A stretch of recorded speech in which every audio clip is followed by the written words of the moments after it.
यह भी घूम रही। द्वारकाधीश से मिलने का यह कौन सा समय है? महाराज अभी दरबार में नहीं है। अरे पंडित जी, श्री कृष्ण अपने महल के शयन कक्ष में आराम कर रहे हैं।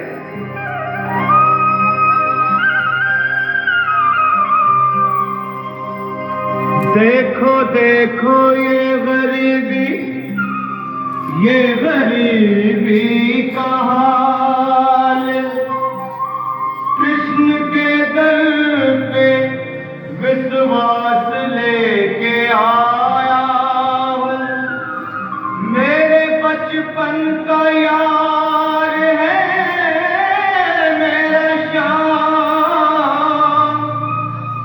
यही सोच कर मैं आस करके आया हूँ।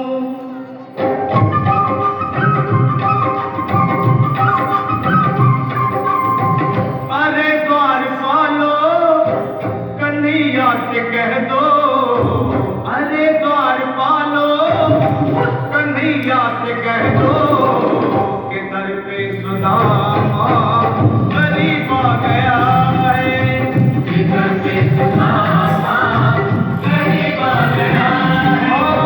भटकते भटकते न जाने कहाँ से, भटकते भटकते न जाने कहाँ से तुम्हारे महल के करीब आ गया है, तुम्हारे महल के करीब आ गया है। अरे द्वारपालो कन्हैया से कह दो कि दर पे सुदामा करीब आ गया है, दर पे सुदामा करीब आ गया है। भाई द्वारपाल, मुझ पर दया करो भाई। बस तुम जाकर कन्हैया को ये बता दो कि उनका बाल सखा सुदामा मिलने आया है। मेरे इस फटे हाल पर मत जाओ भाई, तुम बस जाकर मेरा संदेश उस कृष्ण को दे दो, उस कृष्ण को दे दो भाई। क्या हंसी ठट्टा करने को हम ही मिले हैं? तुम ठहरे दीन निर्धन फटेहाल ब्राह्मण, तुम्हारे अंग अंग से करीबी बदहाली झलक रही है। और कहा महाराज श्री कृष्ण। क्षमा करना पंडित जी, हमें अपने प्राणों से हाथ नहीं धोने जो तुम्हारा संदेश द्वारकाधीश तक पहुंचाए।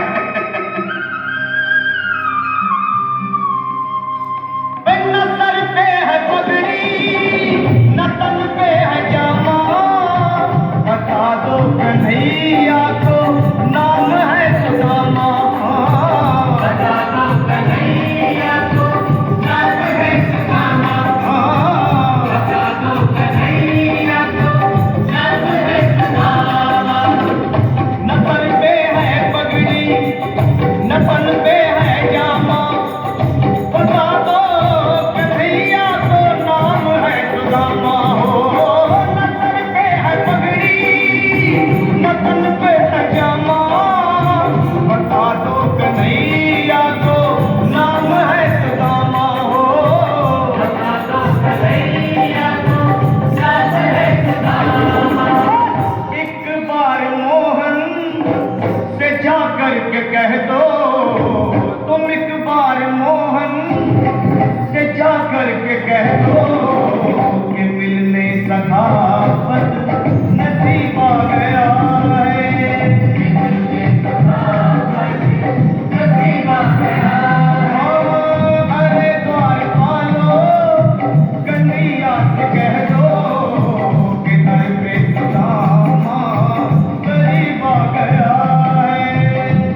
जाए।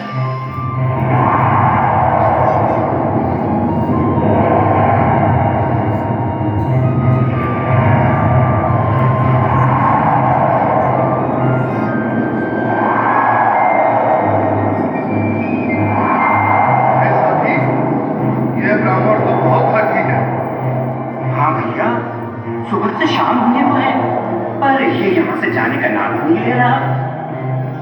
अरे देखो तो सही, इसकी देह कैसे कांप रही है। लगता है जैसे प्राण रुद्धों पर अटके हैं। भगवान न करे अगर ब्राह्मण ने यही प्राण त्याग दिए तो, और अगर ये सच में द्वारिकाधीश का मित्र हो तो क्या होगा भैया? सही कहते हो। अगर ब्राह्मण हत्या का पाप लग गया तो पीढ़ियां नरक भोगेंगी। अगर महाराज का मित्र हुआ तो दंड का भय है। अपनी आने वाली पीढ़ियों को नरक में डालने से तो ये संदेश पहुंचाना ही ज्यादा अच्छा है। क्यों ना महाराज का संदेश पहुंचा दें। ऐसे करो, तुम जाओ भैया। तुम जाओ भैया, तुम उम्र में बड़े ठहरे, मेरी बात तो समझो, तुम ही जाओ। देखो भाई, मैं ठहरा बाल बच्चेदार परिवार वाला, मेरे बूढ़े माँ बाप हैं। तुम ठहरे कुंवारे अकेले। अच्छा, मैं ही जाता हूँ।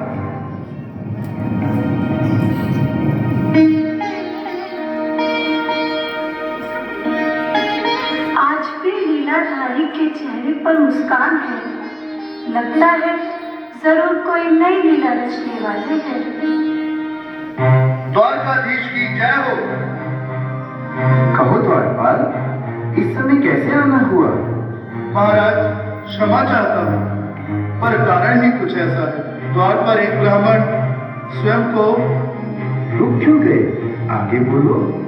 द्वार पर एक गरीब ब्राह्मण स्वयं को आपका मित्र बताता है, आपसे मिलना चाहता है। अपना नाम सुदामा बताता है। सुदामा? क्या कहा? सुदामा? मेरा बाल सखा सुदामा? मेरे बचपन का मित्र सुदामा? सुदामा, मेरा मित्र सुदामा। सुदामा। नाथ, वस्त्र संभाले, चरण पादुका को पहन ले। स्वामी, स्वामी, स्वामी, स्वामी, स्वामी। सुदामा का नाम सुनते ही श्री कृष्ण सीधे दौड़ पड़ते हैं। चले आए मोहन, लगाया गले से, सुदामा को मोहन और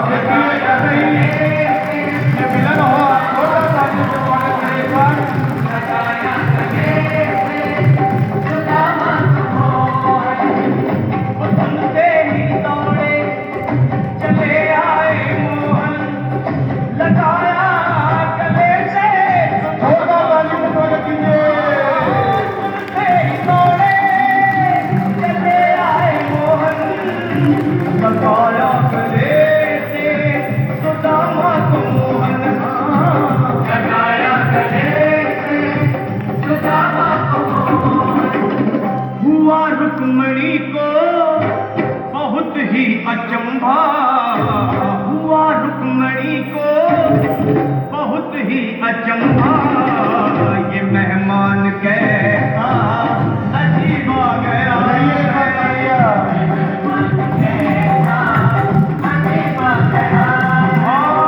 हुआ रुक्मणी को बहुत ही अचंभा। ये मेहमान कैसा अजीब आ गया है।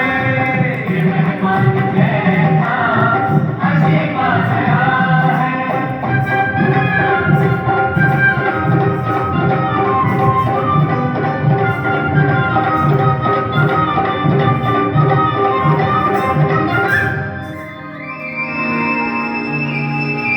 और सीधा राजमहल में लेकर आते हैं और उसके बाद का दृश्य देखिएगा। अपने सिंहासन पर अपने मित्र को बिठा करके क्या आदर और क्या सम्मान देते हैं। आओ, चले आओ, इस महल को अपना ही समझो। मेरे बाल सखा, शर्माना कैसा? चले आओ। रुक्मणी, रुक्मणी, मेरे मित्र के स्वागत की तैयारी करो। घबराओ मत। सुदामा, सिंहासन पर बैठो। नहीं, नहीं, मैं आपके सिंहासन पर कभी नहीं महाराज। ये बात मुझसे न भूला। ये द्वारकाधीश मैं निर्धन बदनसीब बदकामा तुझ ब्राह्मण आपके चरणों में कैसे तो मेरा सौभाग्य होगा। हे दीनानाथ, हे दीनानाथ, हे दीनानाथ। सुदामा, मुझे महाराज कहकर प्रताड़ित न करो। मैं संसार के लिए द्वारकाधीश हूँ, पर तुम्हारे लिए सिर्फ तुम्हारा बाल सखा हूँ। मुझे बचपन की तरह कृष्ण, कन्हैया या मोहन कहकर पुकारो। मोहन,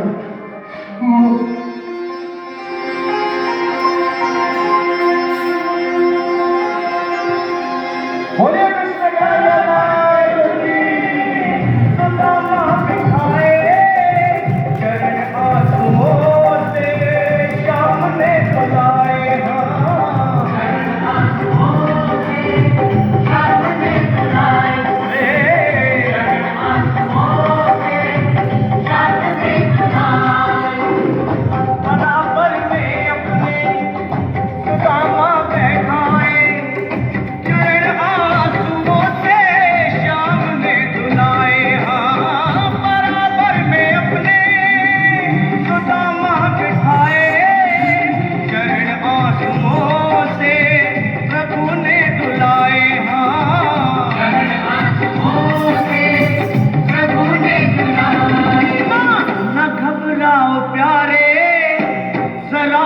सुदामा न घबराओ प्यारे, जरा तुम सुदामा, खुशी का समा तेरे करीब आ गया है। खुशी का समा तेरे करीब आ गया है। न घबराओ प्यारे, जरा तुम सुदामा, न घबराओ प्यारे, जरा तुम सुदामा, खुशी का समा